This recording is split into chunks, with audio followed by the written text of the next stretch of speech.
Bonjour et bienvenue sur Charging Station pour un nouvel essai électrisant, celui aujourd'hui de la Mercedes EQE 100% électrique.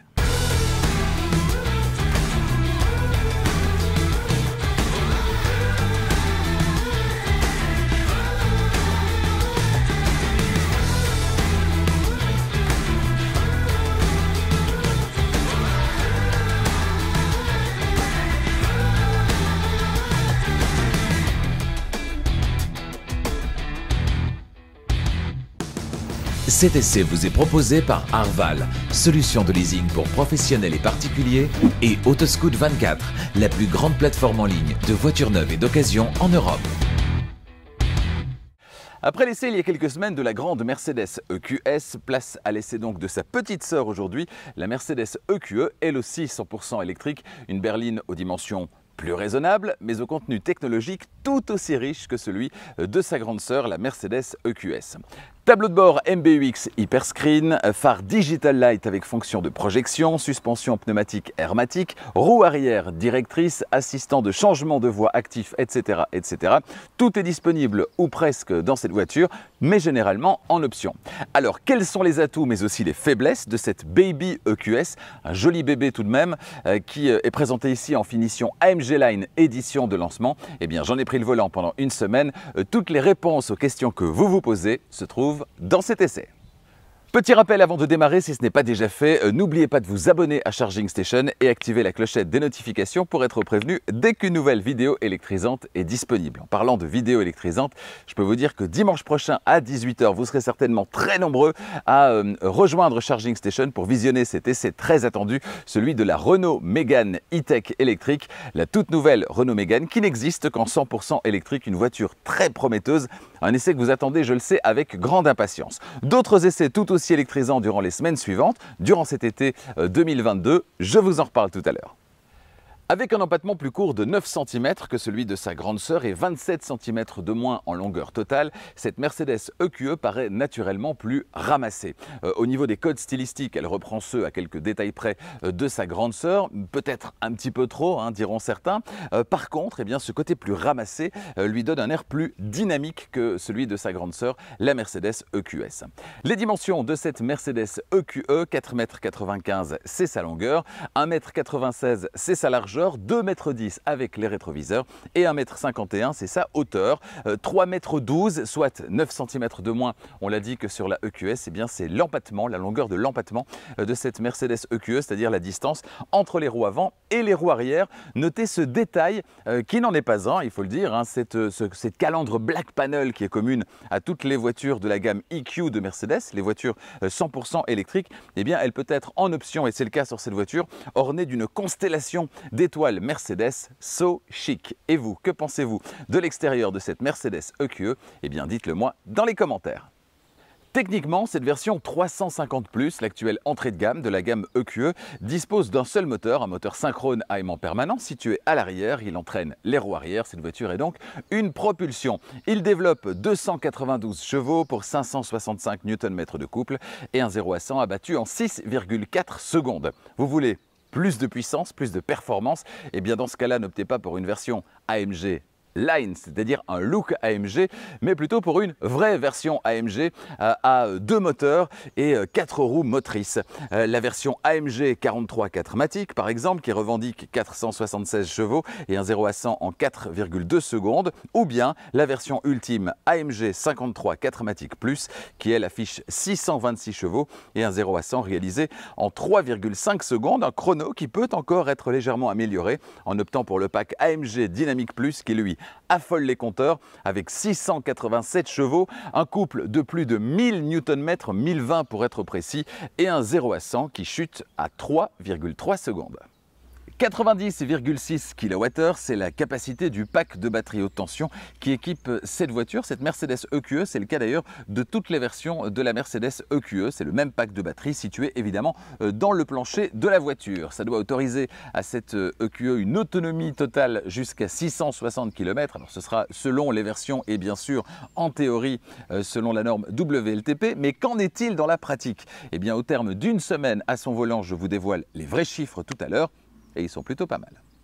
Pour recharger la batterie, ça se passe à l'arrière du côté droit, vous le voyez, avec sous la trappe un connecteur de type 2. Tout d'abord pour la recharge sur le courant alternatif, c'est la recharge du quotidien, à la maison ou au travail par exemple.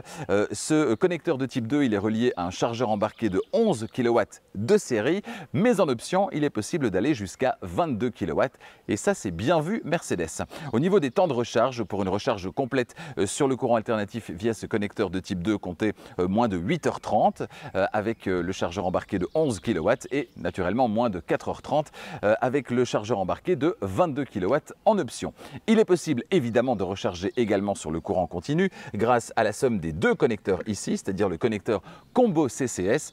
Dans ce cas-là, eh bien, la puissance acceptée par la voiture est de 170 kW, ce qui est correct mais qui n'est pas exceptionnel non plus.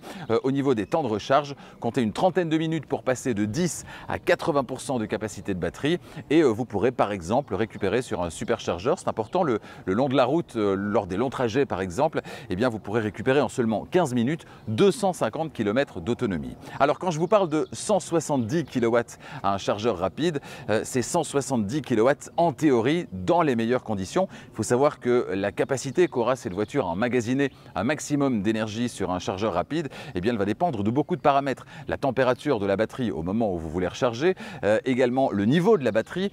Plus la batterie sera vide, plus potentiellement elle pourra accepter une vitesse de recharge, une puissance de recharge élevée et puis aussi la capacité qu'aura le superchargeur auquel vous êtes connecté à vous fournir la puissance que vous demandez en fonction du nombre de personnes qui seront en train de recharger autour de vous par exemple. Donc voilà, tous ces paramètres vont faire que vous allez recharger plus ou moins rapidement. N'espérez pas atteindre 170 kW de puissance du premier pourcent au dernier pourcent, ça c'est pas possible. Donc il y a aussi beaucoup d'effets marketing là derrière, mais dans les faits, une voiture qui potentiellement peut recharger plus vite avec une plus grande puissance, normalement vous fera passer moins de temps à un superchargeur. Petit coup d'œil du côté du volume de chargement de cette Mercedes EQE. Alors 430 litres, c'est la valeur proposée par cette voiture. Ce n'est pas un record ni dans un sens ni dans l'autre. On va dire qu'on est dans une petite moyenne. Donc ce n'est pas la qualité principale de cette voiture. Le fait qu'elle ait un coffre classique et pas un haillon comme sur la Mercedes EQS, ça aussi c'est un petit peu moins pratique, même si c'est bénéfique pour les passagers arrière. Au niveau du coffre donc, pour revenir à lui, eh bien on va se retrouver avec simplement un petit filet de retenue et un espace ici à gauche qui peut être très pratique pour éviter que des petits objets se promènent dans le coffre. Pour le reste, pas grand chose. Et un petit sous-coffre qui peut lui accueillir l'un ou l'autre câble de recharge, pas plus. Sur les voitures électriques où on a pu optimiser au maximum l'espace intérieur, et je ne parle pas que de l'habitacle, eh bien on va retrouver un frunk, c'est-à-dire un coffre à l'avant, comme sur une Tesla Model 3, comme sur une Polestar 2, comme sur d'autres voitures 100% électriques, mais pas cette Mercedes EQE. Comme sa grande sœur, la EQS, eh bien le capot il reste fixe, pas de possibilité ou pas de nécessité pour l'utilisateur d'aller ouvrir le capot pour voir ce qui se passe en dessous. Mais comment fait-on, me direz-vous alors, pour remplir le réservoir de liquide lave-glace? Eh bien, comme sur la Mercedes EQS, ça se passe ici. Sur le côté gauche, il y a une trappe dont la forme est assez spéciale puisqu'on se rend bien compte qu'on ne peut pas y mettre un connecteur de type 2 ou un connecteur combo CCS. Eh bien, cette trappe, en l'occurrence ici, elle sert à ça. Elle sert à accéder au réservoir de liquide lave-glace via donc cet orifice. Vous pouvez le remplir par ici. Voilà qui est original. Personnellement, j'aurais préféré une solution à la BMW. Sur la BMW iX, il n'est pas possible non plus d'ouvrir le capot. Alors, qu'est-ce que BMW propose? Eh bien, tout simplement d'avoir ça sous le logo BMW, c'est-à-dire ici au bout du capot. On a un logo BMW qui est plus grand, une pression dessus, il s'ouvre et vous avez la possibilité de remplir le liquide lave-glace par cet orifice. Je trouve que c'est une solution qui est plus esthétique puisque finalement du coup c'est caché en dessous du logo BMW et on n'a pas une trappe supplémentaire et un orifice supplémentaire sur la carrosserie de la voiture, ce qui aurait évidemment laissé un côté plus fluide comme le côté droit évidemment sans cet orifice supplémentaire. Donc voilà, ça aurait été plus sympa d'avoir éventuellement un logo Mercedes un petit peu plus grand et de pouvoir remplir par ici. Avant de prendre place au volant, de vous faire découvrir le tableau de bord de cette Mercedes EQE, me voici installé à l'arrière. Y est-on bien installé? Y a-t-il suffisamment de place? Eh bien, je peux déjà vous dire que Zoé n'interviendra pas aujourd'hui parce que même moi et mon mètre 90, je rentre sans problème. Autant vous dire que pour elle et son mètre 78, c'est encore mieux. Le siège avant, il est réglé comme pour moi, 1,90 m devant et derrière et vous le voyez, ça passe très largement. Il y a vraiment beaucoup de place à l'intérieur de cette voiture. À l'arrière, alors derrière le siège conducteur, derrière le siège passager avec mon mètre 90. Je suis un petit peu près du pavillon, donc c'est le seul point un petit peu gênant où j'ai l'impression d'être un petit peu à l'étroit. Pour le reste, au niveau des jambes, vous le voyez, pas de souci. En largeur aussi, il y a une belle largeur disponible derrière le siège conducteur, derrière le siège passager. Le petit bémol en termes de position, c'est que la banquette, elle est très très fort inclinée vers l'arrière. C'est assez bizarre d'ailleurs. J'ai l'impression d'être assis dans un trou. Et je ne suis pas le premier à faire cette remarque, mais c'est vrai que pour l'avoir essayé maintenant, c'est la première fois là maintenant que je m'installe à l'arrière de cette voiture que je conduis depuis une semaine. Et c'est vrai que la sensation est très étrange. J'ai vraiment la sensation d'être assis dans un trou, comme s'il manquait une partie de l'assise du siège et que donc je m'enfonce plus que nécessaire. Voilà, c'est pas désagréable, en tout cas c'est pas inconfortable. C'est juste un petit peu désagréable effectivement, mais c'est pas inconfortable. Qu'en est-il sur un plus long trajet? Je ne sais pas. Mais en tout cas, ça permet évidemment de gagner un petit peu de place en hauteur au prix d'une position un petit peu spéciale. Au niveau des équipements, on a ici à l'arrière, alors une petite pochette ici à l'arrière du siège conducteur, même chose derrière le siège passager. On a des réglages de climatisation spécifiques ici pour les places arrière. Et puis au niveau du tunnel central, il y a un petit tunnel central dans cette voiture. Il n'est pas très très haut et il est relativement large, ce qui fait que pour la place centrale, qui sera de toute façon le parent pauvre dans cette voiture, comme dans à peu près toutes les voitures, en raison de la présence évidemment de la coudoir centrale, donc ce sera moins gênant ici parce que comme il est bien large, on peut finalement poser ses pieds sur ce tunnel central. Alors, de quoi profite-t-on à l'arrière encore plus qu'à l'avant dans cette voiture? De ce grand toit ouvrant vitré. Franchement, c'est hyper agréable. Ça fait une semaine que je suis dans la voiture et à l'avant, franchement, ça ne m'interpelle pas outre mesure. Mais quand on est à l'arrière, on ne voit que ça, cette grande baie vitrée sur le toit. C'est franchement agréable. Et puis, quand on est à l'arrière, on a déjà un petit aperçu de ce qui se passe à l'avant et déjà vu d'ici, le tableau de bord. Il est très très beau. Bienvenue à bord de cette Mercedes EQE. Alors au premier regard, dès qu'on s'installe au volant de cette voiture, pas de doute, on est bien dans une Mercedes de dernière génération avec la nouvelle génération de l'interface MBUX standard, donc pas la version Hyper Screen, une version qui a gagné en ergonomie par rapport à l'affichage MBUX de première génération. Souvenez-vous, l'écran d'infodivertissement dans cette nouvelle disposition de l'interface MBUX, il n'est plus en hauteur dans le prolongement horizontal de l'écran instrument, mais bien vertical, positionné plus bas, bien vu Mercedes, notamment en termes d'ergonomie. Pour le reste, comme toute Mercedes qui se respecte, cette EQE propose des ajustements exemplaires, des matériaux globalement valorisants, je dis globalement parce qu'il y a des exceptions, notamment cette console centrale en piano black qui selon moi n'est pas à la hauteur du standing revendiqué par la marque, c'est jamais que du plastique brillant. Et puis à propos de plastique, certains plastiques durs également au bas des portières font un peu tâche dans cet univers très premium, c'est un petit peu dommage. Et vous, que pensez-vous de l'intérieur de cette Mercedes EQE? Eh bien, dites-le moi dans les commentaires.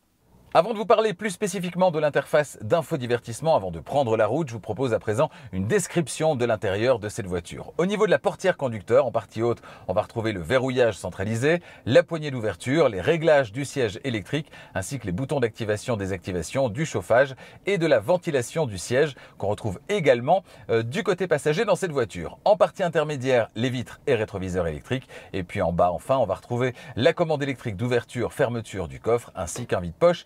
Évidemment, à gauche du volant sur le tableau de bord, le module de gestion des éclairages et le frein de parking électrique. Au niveau du volant, très beau volant d'ailleurs, avec une double branche à gauche et à droite, vous le voyez. À gauche, justement, sur la branche supérieure, on va retrouver le menu de commande de la partie centrale de l'écran instrument. Sur la branche du bas, on va retrouver la gestion du régulateur et du limiteur de vitesse. À droite, en haut, sur la partie supérieure de la branche, le menu de commande de l'écran d'infodivertissement. Et puis sur la branche du bas, ici, on va retrouver la commande vocale, la gestion du téléphone, la gestion du volume, ainsi que le bouton étoile personnalisable. Derrière le volant, des palettes qui vont permettre de jouer sur la récupération d'énergie. On y reviendra sur la route. Au niveau des commodos, ensuite, à gauche, clignotant, appel de phare et essuie-glace. C'est traditionnel chez Mercedes. Et donc, à droite, évidemment, le levier de vitesse. Derrière le volant, l'écran instrument d'une diagonale de 12,3 pouces qui est donc personnalisable via le bouton menu à gauche sur le volant sport. Vous pouvez également agir sur le look et sur le contenu. Je vous proposerai une petite démo dans un instant. L'affichage tête haute ensuite avec possibilité là aussi de personnaliser. Je vous propose d'ailleurs de le faire immédiatement. Donc petit bouton maison ici sur la branche de gauche. On va se retrouver en partie inférieure sur la personnalisation de tout ce qui est écran instrument, et sur la partie supérieure, on va se retrouver sur la personnalisation de l'affichage tête haute. On va commencer par là puisqu'on y est. Là, on est sur l'affichage standard. On peut aller sur un look un petit peu plus sportif ou bien un affichage extrêmement minimaliste avec juste la vitesse actuelle. On peut également opter pour un affichage éco qui vous donne donc une évaluation des critères éco de votre conduite. Également ici les petits réglages de luminosité et de positionnement de cet affichage tête haute, et puis la possibilité de désactiver également l'affichage tête haute. Voilà, j'ai opté pour très traditionnellement l'affichage standard. On va redescendre sur le menu lié à l'écran instrument. Donc là, j'avais opté pour l'affichage classique, qui est cet affichage-ci. Voilà. On peut opter également à gauche pour un affichage plus sportif, c'est celui-ci. Vous trouvez ça un petit peu trop futuriste à mon goût, mais on voit bien ici les G par exemple, la petite boule qui va se déplacer pour indiquer les G qui sont pris par la voiture. On a également, si je rappelle le menu, un affichage épuré ici, voilà, qui aura une incidence évidemment également sur l'écran d'infodivertissement. Ou alors, si on va du côté droit, eh bien l'affichage navigation. Voilà, également ici un petit peu plus loin l'affichage des assistances avec les aides à la conduite ici, et puis également maintenance, voilà, avec les informations liées aux opérations de maintenance. On va revenir sur l'affichage classique.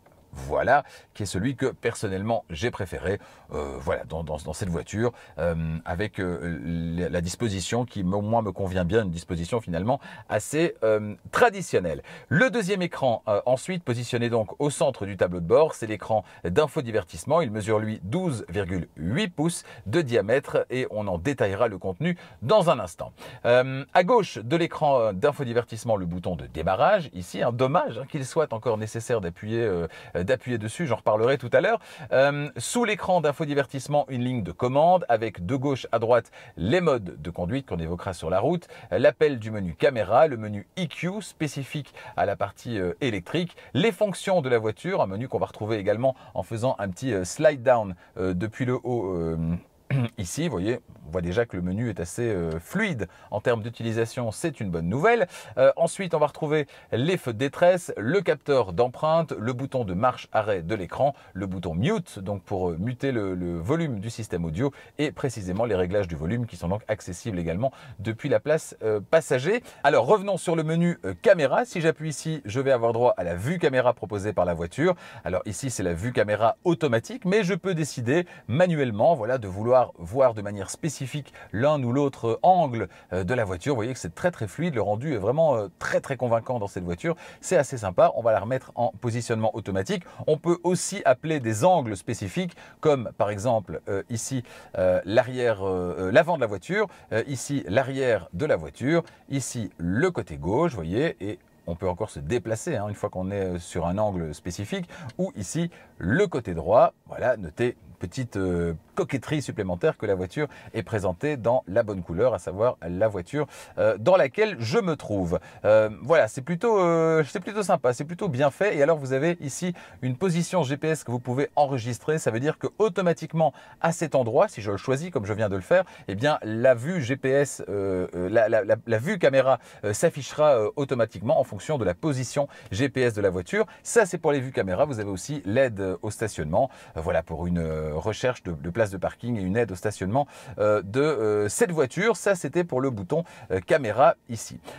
Voilà. Alors, sous l'écran et la rangée de commandes qu'on retrouve ici, qu'on vient de détailler il y a un instant, eh bien, une trappe. Cette trappe en piano black, malheureusement, qui renferme les inévitables porte-gobelet. On a également ici, vous le voyez, deux prises USB-C ainsi que la zone de recharge de téléphone par induction et un petit vide-poche en partie de gauche. Entre les sièges avant, la coudoir centrale qui renferme un vide-poche offrant deux prises USB-C supplémentaires. Et puis sous la console centrale, enfin ici, et ça c'est vraiment bien vu, un large vide-poche qui comprend un élastique de maintien, c'est bien vu également, et puis deux prises USB supplémentaires. Là c'est carrément vraiment top. Voilà pour la description du tableau de bord, la description complète du tableau de bord de cette voiture. Un élément dont on reparlera sur la route dans un instant parce qu'il est utile aussi en termes d'aide à la conduite, eh bien c'est ce bandeau, alors que vous ne voyez peut-être pas bien parce qu'il fait très lumineux, mais ce bandeau ici, c'est un bandeau LED lumineux donc qui va à certains moments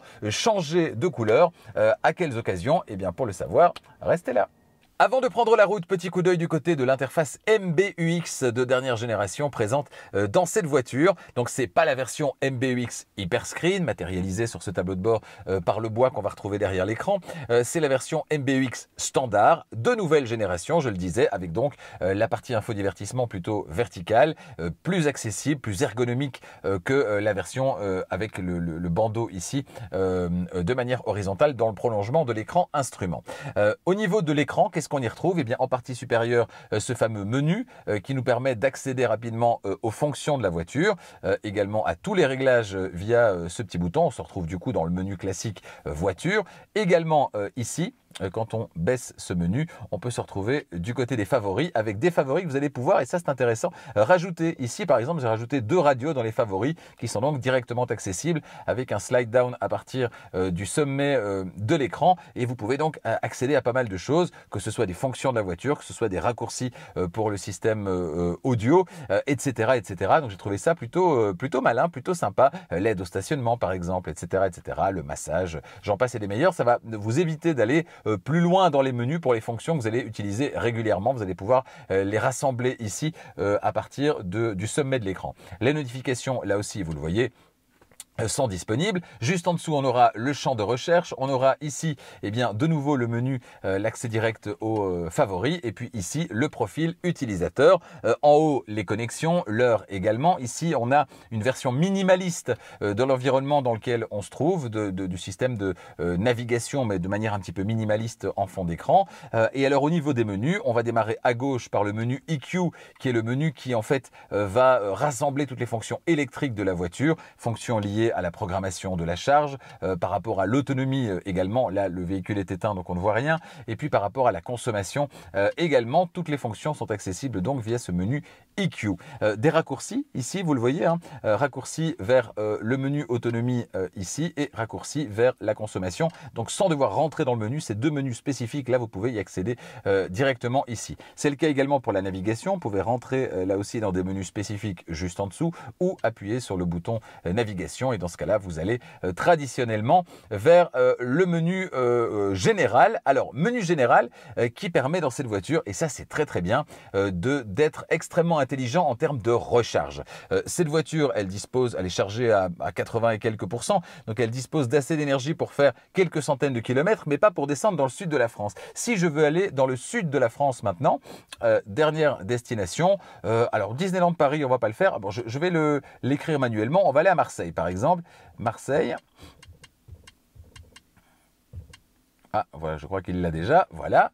Marseille, 800 et quelques kilomètres, impossible à atteindre à partir d'ici avec une seule charge de batterie. Donc, je vais dire, ok, c'est parti, on y va. Rejoignez l'itinéraire indiqué. Voilà, et vous voyez, la voiture va commencer à réfléchir en fait à combien de recharge il va falloir, à rechercher des stations de recharge et à les proposer. C'est l'optimisation d'itinéraire. On va attendre quelques secondes et on est finalement sur 1024 km. 1024 km, il faudra sans doute plusieurs arrêts pour y parvenir. Combien d'arrêts? On va le savoir dans un instant. On va pousser d'ailleurs sur ce bouton ici. Voilà, on prévoit un retard de 2 minutes. Ça, c'est pour ce qui est de la partie trafic, hein. Et voilà, elle propose maintenant la recharge et c'est hyper bien fait. Regardez comme c'est intuitif. On a envie de lui faire confiance. C'est vraiment très très bien. Elle propose une recharge. Des bornes de recharge voilà. ont été ajoutées à votre itinéraire. Merci madame. L'itinéraire comporte des routes à péage. Exactement, puisqu'on va traverser la France.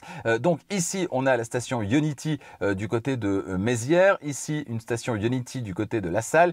Et ici, une station Ionity également du côté de Morières-les-Avignon. Donc ça veut dire 3 recharges assez rapides hein, finalement. On va passer 19 minutes à la première, 26 minutes à la deuxième et 11 minutes seulement à la troisième. Ça veut dire qu'on atteindra Marseille théoriquement en 10h23. Vous voyez que finalement, c'est pas si mal, hein, c'est pas si contraignant que ça. Et là, elle a été cherchée toute seule. Donc voilà, on sait à combien on arrivera à la station Ionity, la première, hein, du centre Leclerc à Mézières. On arrivera avec 43%, on repartira avec 80%.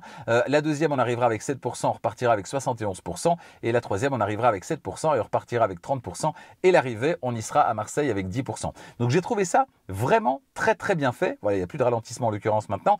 Donc on a une fonction comme ça de connexion avec la mise à disposition, en tout cas la proposition de bornes de recharge, parce que vous voyez, on peut toujours les supprimer.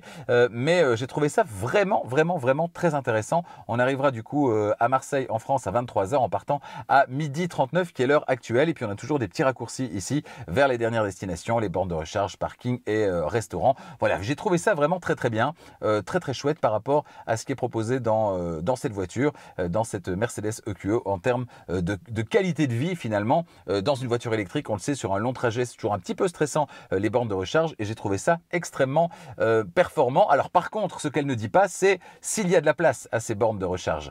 Voilà, donc les jours traditionnels, il n'y aura pas de problème. Des jours de grande affluence, ça risque d'être un petit peu plus problématique. Voilà, c'est le petit bémol que j'aurais aimé par exemple qu'elle me dise ici, il y a X bornes qui sont disponibles sur X bornes. Voilà, ça aurait été le petit plus supplémentaire et ça arrivera peut-être dans une mise à jour ultérieure. Voilà pour ce qui est de la navigation. On va couper cette navigation vers Marseille. J'aurais aimé m'y rendre, mais c'est pas prévu aujourd'hui au programme.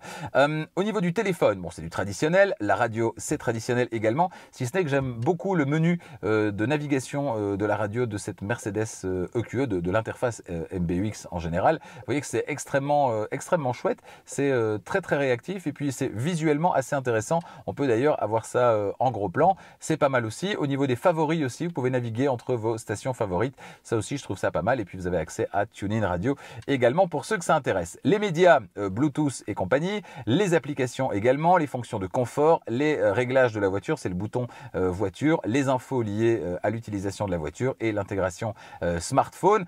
Notez que Apple CarPlay et Android Auto fonctionnent sans fil dans cette voiture. Et ça, c'est extrêmement pratique au quotidien. Fonctions de confort, on va s'y attarder. Dans les fonctions de confort, il y a le massage, avec pas mal de massages disponibles. Évidemment, tout n'est pas de série, hein, mais je vous parle là des massages qui sont disponibles dans cette voiture. Relaxing, mobilizing, activating, classique, vague profonde, etc.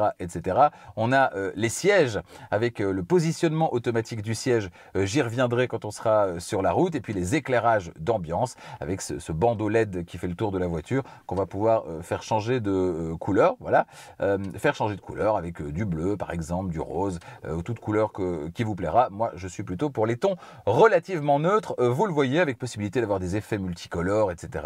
Donc c'est vraiment extrêmement complet. Dernier point peut-être sur ceci, les flux d'énergie. C'est intéressant de voir comment fonctionne la voiture. Là elle est à 86% de batterie. Et puis les réglages véhicules, mais qui ne sont pas disponibles parce que la voiture n'est pas en train de fonctionner. Le moteur est éteint. Menu climatisation également en partie inférieure, avec possibilité de commander la première rangée, la deuxième rangée, la qualité de l'air également. La pré-climatisation est disponible dans cette voiture. Alors un truc que j'ai utilisé cette semaine, on est sur une vague de chaleur là en ce moment, donc c'est vrai que là il fait à l'extérieur 31 degrés. Et ce que j'ai utilisé cette semaine, je vais me rendre dans un magasin et pendant que j'étais dans le magasin, j'avais laissé la climatisation ici fonctionner. Et donc ça veut dire que pendant tout le temps où j'étais dans le magasin, eh bien la voiture n'a pas surchauffé, elle a gardé une température très agréable. Et quand je suis revenu dans la voiture, il faisait frais et donc c'était vraiment très chouette. Et ça, on peut le faire sur cette voiture, comme sur toutes les voitures électriques. En tout cas, elles en ont la possibilité parce qu'il n'y a pas de moteur à démarrer. Donc, vous ne devez pas vous retrouver dans une voiture avec un moteur qui tourne et vous n'êtes pas dedans. Non, il n'y a pas évidemment de moteur à démarrer. Et donc, dans une voiture électrique, l'avantage, c'est justement cette pré-climatisation, le fait de pouvoir préchauffer la voiture ou la rafraîchir le matin avant de vous rendre au travail. Donc, c'est quand même des fonctions de confort qui sont extrêmement intéressantes. On se souvient d'ailleurs ici, concernant la qualité de l'air, on était au même endroit il y a quelques semaines avec une autre voiture qui avait elle aussi des capteurs de qualité de l'air. Je pense que c'était la EQS d'ailleurs. Et il y avait quelqu'un qui brûlait du bois pas très loin et on voyait les capteurs qui s'affolaient avec une qualité de l'air qui forcément diminuait extrêmement fortement. Voilà, donc c'était assez chouette également. Voilà pour la description assez complète. J'étais un petit peu long, mais je pense que c'était bien utile du système d'infodivertissement de l'interface MBUX de cette Mercedes EQE. Pour démarrer cette EQE, il faut appuyer sur le bouton de démarrage. Alors ça semble évident comme ça, sauf que on peut dire que c'est une étape héritée du passé, devenue inutile sur une voiture électrique. Et pourtant, dommage donc, une simple pression sur le levier de vitesse, pied sur le frein, eût été plus pratique comme sur une Tesla, une Polestar 2 et bien d'autres voitures électriques. On aurait éliminé une étape. Pour le reste, dès les premiers tours de roue, le travail des suspensions impressionne. On comprend d'emblée qu'on est ici avant tout dans un cocon confortable qui va prendre soin du conducteur et des passagers. Une autre forme de plaisir de conduire finalement. Et puis tout ça alors que cette voiture est équipée de jantes AMG de 21 pouces, chaussées de pneus taille basse. Franchement, c'est remarquable. Les sièges qui équipent cette voiture d'essai sont les sièges multi-contours de Mercedes avec coussin actif. Ils sont chauffants, ventilés, massants. Vous pouvez demander à la voiture également de vous proposer un réglage de position en lui indiquant simplement votre taille. Et franchement, c'est assez bluffant et parfois même assez éloigné des réglages qu'on aurait effectués soi-même. Un programme de cinétique du siège vous permet également d'éviter la fatigue sur les longs trajets grâce à des micro-mouvements du siège qui évitent de rester longtemps dans la même position. Soutien lombaire et maintien latéral sont réglables au millimètre, tout comme la répartition du chauffage sur le siège. Franchement, c'est un régal. Le confort s'écrit donc avec un grand C dans cette EQE qui a clairement dans ce domaine les mêmes gènes que sa grande sœur, la EQS, et puis d'autres dans la gamme Mercedes évidemment. Trouver plus confortable sur le marché risque d'être très compliqué, franchement. Les aides à la conduite dans ce temple allemand de la technologie, elles sont évidemment au rendez-vous, mais pas forcément de série. J'ai bien dit temple allemand de la technologie. La liste d'options, c'est ce que c'est chez Mercedes. Tout ça fonctionne très bien, de manière très fluide et pas de manière intrusive, comme parfois la concurrence, c'est un bon point. En matière d'aide à la conduite, Mercedes va très loin, plus loin que certains autres, avec par exemple l'avertisseur de franchissement de ligne qui vous avertit de manière visuelle que vous vous rapprochez du bord de la voie de circulation, à gauche ou à droite, en basculant en rouge le bandeau LED du côté concerné, bandeau LED qui va donc de la portière gauche à la portière droite en passant par le haut du tableau de bord. C'est très visible et donc un vrai plus pour la sécurité. Autre petit plus, le changement de voie actif qui, comme sur une Tesla par exemple, vous permettra de changer de voie de circulation de manière assistée. Vous actionnez le clignotant, vous donnez une impulsion au volant et la voiture se charge du reste, c'est-à-dire aller jusqu'au bout de la manœuvre, changer de voie et éteindre le clignotant. Alors mon avis sur cet équipement, il n'a pas changé. Quand la législation autorisera le changement de voie complètement automatisé, sans obligation de tenir le volant, donc de manière complètement autonome, ce sera vraiment utile parce que très reposant. Tant qu'il faut faire à peu près la moitié du boulot, autant le faire en entier. Ce système est donc, selon moi, pour l'instant, parfaitement inutile. Le plaisir de conduire dans cette voiture, il n'est clairement pas orienté sportivité, je vous le disais tout à l'heure. Alors malgré des relances qui sont dynamiques, du moins sous les 100 km/h, parce qu'au-delà c'est un petit peu moins dynamique, des relances qui sont donc suffisantes au quotidien, mais qui sont loin de vous enfoncer dans votre siège lorsque vous écrasez l'accélérateur. Le poids de l'EQE environ 2,4 tonnes et l'amortissement toujours orienté confort, même en mode de conduite sport, et bien tout ça va faire que cette voiture va ravir bien davantage les amateurs de confort ouaté, domaine dans lequel évidemment là elle excelle. Pour davantage de sportivité, optez pour une vraie version AMG bien plus puissante, équipée des 4 roues motrices et directrices. Eh bien ça va être un sacrifice financier inévitable, mais sans doute bien plus enthousiasmant. Je reviens sur la puissance, je dis qu'au-delà de 100 km/h, la poussée est un petit peu moins forte. Attention, tout ça est très relatif, c'est par rapport à une voiture électrique équivalente. Voiture électrique qui, vous le savez, en raison de son couple généreux, eh bien va en général de toute façon proposer des relances qui sont dynamiques. Donc j'entends par là des relances moins dynamique par rapport à la moyenne parce que c'est une version légèrement inférieure à 300 chevaux. Mais si vous venez d'une Mercedes classe E diesel par exemple, voilà, de toute façon la différence elle restera incroyable. Donc voilà, par rapport à une voiture électrique, compte tenu du fait que c'est la version la moins puissante à ce jour en tout cas, les relances sont un peu moins dynamiques au-delà de 100 km/h. Je me permets cette petite nuance. Pneus avec mousse absorbante, vitrage acoustique, tout est fait clairement dans cette voiture pour que vous puissiez voyager dans le plus grand des silences. Les bruits de roulement et les bruits aérodynamiques sont extrêmement bien maîtrisés, ce qui donnera l'occasion de profiter ou pas, vous avez le choix, des ambiances sonores proposées par Mercedes pour accompagner votre conduite. Vous avez le choix entre Silver Waves et Vivid Flux. Personnellement, vous savez ce que je pense des bruits rajoutés. Pour moi, c'est non, je préfère profiter du silence. Autre possibilité pour briser ce silence, le système audio Burmester dans cette voiture d'essai qui lui fonctionne particulièrement bien et qui est bien plus agréable à écouter que les bruits rajoutés. Assez étonnant, 750 kg, que ce soit avec une remorque freinée ou non freinée, c'est la valeur acceptée concernant la charge tractable pour cette Mercedes EQE. Alors 750 kg pour une charge non freinée, c'est la norme, c'est normal, mais pour une charge freinée, c'est très peu. Voilà qui fera pas plaisir à ceux qui ont l'habitude de tracter des charges plus importantes avec leur voiture.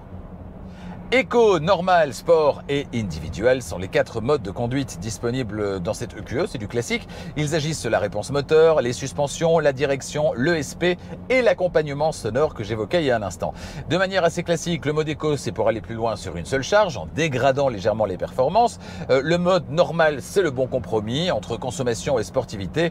Et en mode sport, là par contre, vous aurez les meilleures performances, mais évidemment, il faudra faire avec une consommation qui sera un petit peu plus élevée. Alors personnellement, j'ai préféré, comme souvent d'ailleurs, le mode individual, le 4e mode, pour avoir mon petit programme à moi en fonction de mes préférences qui varient évidemment d'un conducteur à l'autre. Donc je trouve ça vraiment toujours très intéressant d'avoir ce mode individuel. On peut vraiment se concocter son petit mode de conduite à soi et c'est vachement sympa. 12,5 mètres, c'est le diamètre de braquage de cette Mercedes EQE. C'est le même au centimètre près que celui de la BMW i4 qui est pourtant, elle, 17 cm plus courte. 12,5 mètres, c'est donc une valeur correcte, on va dire. Vous pouvez donc soit vous en satisfaire ou bien opter pour l'essieu arrière directionnel. C'est disponible en option sur cette Mercedes et pas sur la BMW i4. Avec 4,5 degrés ou 10 degrés d'angle de braquage, vous avez le choix. Avec 10 degrés par exemple, eh bien, le diamètre de braquage va chuter à 10,7 mètres et ça fait une vraie différence. Ça va rendre la voiture beaucoup plus agile. Dans ce cas-là, jusqu'à 60 km/h, les roues arrière vont braquer dans le sens inverse des roues avant. Attention au trottoir en quittant votre place de parking. Et puis au-delà de 60 km/h, elles vont braquer dans le même sens que les roues avant. Et franchement, sur la route, la différence, je le disais, elle est bien perceptible et c'est assez bluffant. Même si le phénomène est selon moi moins présent que sur la EQS, la pédale de frein manque encore un petit peu de mordant dans cette EQE, proposant un équilibre pas forcément évident à appréhender au début en tout cas, entre freinage par récupération d'énergie et freinage par serrage, ce qui va aussi modifier votre sensation de freinage, le fait que vous deviez ou non avoir recours à la pédale de frein plus ou moins régulièrement, ce sont les modes de récupération d'énergie. 4 modes de récupération d'énergie sont disponibles. Le mode normal, activé par défaut, propose un ralentissement naturel, comprenez par là équivalent à celui d'une voiture à moteur thermique quand vous relâchez l'accélérateur. En actionnant la palette de gauche au volant, eh bien vous basculez en mode de forte récupération et donc de ralentissement intensif, alors que à contrario, en actionnant la palette de droite, vous activez le mode roue libre, aucune récupération d'énergie, on profite de l'élan pour ne rien consommer. Une autre manière de voir les choses, et dans certaines circonstances, eh bien c'est plus agréable à utiliser, notamment sur voie rapide. En maintenant serré l'une des 2 palettes au volant pendant une bonne seconde, eh bien vous activez la récupération intelligente qui va, en fonction des conditions de conduite, ralentir plus ou moins fort la voiture lorsque vous levez le pied de l'accélérateur. Alors, même si ce mode intelligent fonctionne franchement bien, eh bien moi j'ai surtout privilégié cette semaine le mode de récupération élevé pour pratiquer la conduite à une pédale que j'adore, hein, vous le savez, sur ma Polestar 2 notamment. Si vous désactivez le rampage dans les menus, vous pouvez donc aller jusqu'à l'arrêt complet. C'est de la vraie conduite à une pédale et c'est une bonne chose. Cette voiture d'essai est équipée des phares Digital Light de Mercedes de dernière génération. Chacun est composé de 1,3 million de micro-miroirs. C'est une petite merveille de technologie. Ils sont évidemment à allumage automatique, adaptatif, mais en plus ils permettent la projection d'informations. Un petit peu comme ce qu'on retrouve chez Audi par exemple. Alors, si l'animation au verrouillage et déverrouillage, bon, elle est plutôt de l'ordre du gadget pour ne pas dire kitsch, les projections sur le sol lors des changements de voie et à d'autres occasions comme lors de travaux par exemple, ça c'est un vrai plus en matière de sécurité. Ça fait un petit peu ovni, mais c'est sympa. L'autonomie théorique de cette version de la EQE sur une seule charge, c'est entre 545 et 660 km, pour rappel, selon les équipements en cycle mixte, selon la norme WLTP. Sachez que la température extérieure se situait généralement entre 15 et 30 degrés durant cette semaine d'essai et que mes parcours sont toujours composés d'autoroutes à 70%. Dans ces conditions, je suis arrivé à une moyenne de 21 kWh au 100 sur les 640 et quelques kilomètres parcourus cette semaine, en roulant la plupart du temps tranquillement, mais en motorisant de temps en temps aussi une petite accélération. En roulant vraiment cool, même sur autoroute avec la clim activée, consommer moins de 20 kWh au 100 semble tout à fait réaliste et dans ces conditions, eh bien la batterie vous autorisera un confortable 400 à 450 km réels sur autoroute et près de 500 km à une allure plus modérée sur nationale par exemple. Franchement, c'est pas mal. Parlons du prix à présent de cette Mercedes EQE 350 Plus, disponible en Belgique à partir de 78 650 € en finition de base, la finition Luxury Line. Pour vous offrir cette finition AMG Line, comptez 81 675 € toujours en Belgique et 106 480 € pour la version AMG EQE 43 4MATIC. En France, comptez 79 300 € pour la version d'entrée de gamme 350 Plus qui s'appelle Electric Art dans l'Hexagone, 83 150 € pour cette finition 350 Plus AMG Line et 118 100 € pour la version AMG EQE 43 4MATIC. Le tout, je vous le rappelle, hors option évidemment. Des options, vous allez pouvoir en rajouter autant que vous voulez. Attention aux tarifs cependant. Pour ça, rendez-vous sur le configurateur en ligne de Mercedes pour configurer votre Mercedes EQE idéal et déterminer votre prix. Toujours concernant le prix, vous le savez, Arval, partenaire de Charging Station, vous propose des formules de leasing, de location longue durée, tant pour les professionnels que pour les particuliers. Alors pour les professionnels, on connaît ça depuis longtemps, c'est le leasing opérationnel qui permet la déductibilité, les avantages fiscaux, certainement sur les voitures 100% électriques, que ce soit en Belgique, en France ou ailleurs, en raison des mesures fiscales qui sont mises en place. Donc ça, c'est bien connu. Et puis plus récent, c'est le private lease, le leasing pour les particuliers avec les mêmes avantages en termes de coûts, c'est-à-dire que tout est compris, l'assurance, les entretiens, les pneus, etc. Et donc vous ne devez vous soucier de rien du premier au dernier mois, vous payez exactement la même mensualité et tout est compris. Et dans la période de transition technologique que nous vivons actuellement, on ne sait pas combien vaudra une voiture électrique de génération actuelle dans 4 ans, 5 ans. Et avec cette formule, vous ne prenez aucun risque, c'est la société de leasing qui prend le risque. Vous, tout ce que vous faites, c'est payer votre loyer du premier au dernier mois et puis vous rendez la voiture et les clés et vous ne vous souciez pas de combien vaut la voiture à la fin du contrat, donc ça c'est plutôt avantageux. Et puis le fait de ne pas avoir de surprise d'un mois à l'autre, on sait dans une période où on est soumis, en tout cas notre budget est soumis à rude épreuve chaque mois avec l'augmentation du coût des matières premières, des carburants, de l'électricité, etc. Et bien de ne pas avoir de surprise d'un mois à l'autre, ça aussi c'est plutôt un bel avantage. Rendez-vous donc sur arval.be pour les contacter, n'hésitez pas, hein, et pour demander une offre pour la voiture que vous convoitez. Si vous êtes en Belgique, donc arval.be, si vous êtes dans l'Hexagone, arval.fr. Votre nouvelle voiture, vous la voulez rapidement. Vous le savez, c'est un peu compliqué actuellement avec les voitures neuves, dans le contexte de crise des semi-conducteurs qu'on connaît actuellement partout dans le monde. Alors pourquoi ne pas vous tourner vers Autoscout24, qui est la plus grande plateforme de vente de voitures en Europe et partenaire de Charging Station. Si vous vous rendez sur autoscout24.be en Belgique ou autoscout24.fr en France, eh bien vous aurez là accessible plus de 80 000 voitures disponibles immédiatement. Alors parmi ces voitures, il y a des voitures d'occasion bien sûr, mais aussi des voitures neuves. Et parmi ces voitures neuves ou d'occasion, eh bien pas mal de voitures électrifiées, 100% électriques, hybrides et hybrides rechargeables. Allez donc faire un petit tour sur autoscout24.be ou autoscout24.fr. Vous le savez, l'interface d'accueil, l'écran d'accueil, il a été amélioré, il a été rendu plus intelligent par rapport à vos recherches. Vous avez des propositions qui vous sont faites qui sont encore plus pertinentes par rapport à vos critères de recherche. Et puis maintenant, c'est le cas sur le site belge, autoscout24.be. C'était déjà le cas sur le site aux Pays-Bas. Peut-être en France, je ne sais pas, je dois encore vérifier, je vous dirai ça dans une prochaine vidéo. Quoi donc? Eh bien, le fait de pouvoir, pour les professionnels, afficher à la fois le prix avec TVA et sans TVA pour éviter de se retrouver évidemment avec des prix professionnels qui semblent plus intéressants mais qui sont évidemment hors TVA dans les résultats de recherche. Donc maintenant il s'affiche comme pour les prix des particuliers, c'est-à-dire au prix normal, prix du particulier prix plein ou prix des professionnels, prix TVA comprise, histoire d'avoir tout le monde sur un même pied d'égalité. Rendez-vous donc pour tester tout ça sur autoscout24.be en Belgique, autoscout24.fr en France. Plutôt élégante et dégageant une certaine personnalité, c'est vrai qu'elle ne passe pas inaperçue quand on la voit passer dans la rue, cette Mercedes EQE est avant tout une vraie Mercedes avec un confort de haut vol, un contenu technologique vraiment à la pointe et puis un intérieur à la fois spacieux, élégant et très bien fini, une très belle présentation.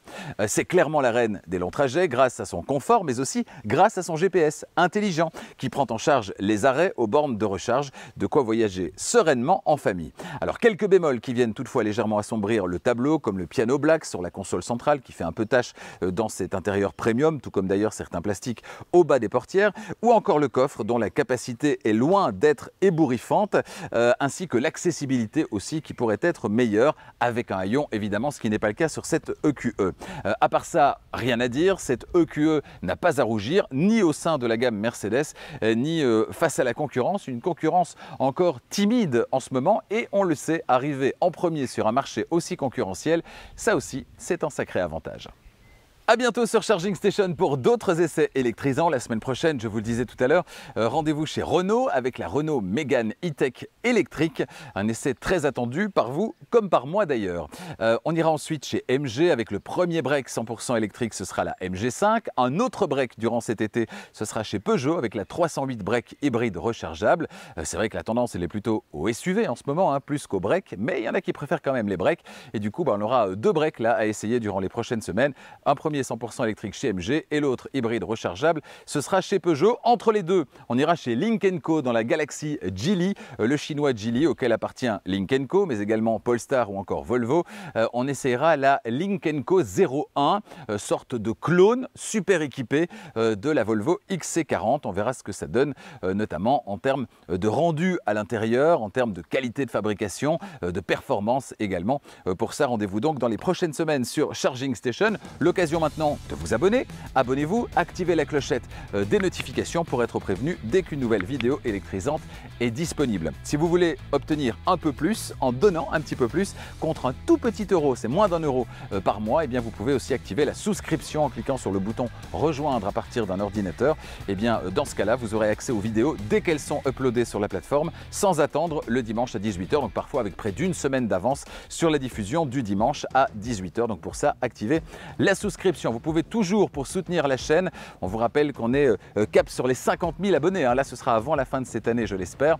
Pour soutenir la chaîne, vous pouvez toujours évidemment partager les vidéos Charging Station, en plus de mettre un petit pouce évidemment sur les vidéos que vous avez préférées. Merci de votre fidélité et à bientôt.